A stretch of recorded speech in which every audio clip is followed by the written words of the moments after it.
সম্মানিত দেশবাসী ভাই ও বোনেরা, আমি মহান আল্লাহ তাআলার কাছে শুকরিয়া আদায় করছি। আলহামদুলিল্লাহ, বাংলাদেশের ত্রয়োদশ জাতীয় সংসদ নির্বাচনের ভোট গ্রহণ সকাল 7:30টায় শুরু হয়েছে। আমি আমার নিজের ভোট কেন্দ্র খুলনা জেলার ফুলতলা উপজেলার আটরা গিলাতলা ইউনিয়নের 8 নম্বর ওয়ার্ডের পশ্চিম শিরোমণি সরকারি প্রাথমিক বিদ্যালয় ভোট কেন্দ্রে কিছুক্ষণ আগে আমি আমার ভোট প্রদান করেছি। অন্তত এই মুহূর্তে আমি ভোট দেওয়া পর্যন্ত সিচুয়েশন যেটা দেখছি, এই মুহূর্তে আমার ভোট দেওয়া পর্যন্ত যে পরিস্থিতি দেখছি সেটা ইতিবাচক।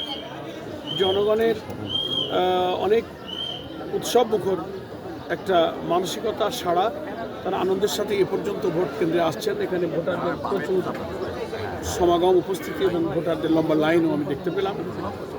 ভোট গ্রহণে নিযুক্ত দায়িত্বপ্রাপ্ত কর্মকর্তা যারা আছেন তারাও খুব স্বাচ্ছন্দ্যেই ভোট গ্রহণ কার্যক্রম পরিচালনা করছেন বলে আমি দেখতে পেলাম।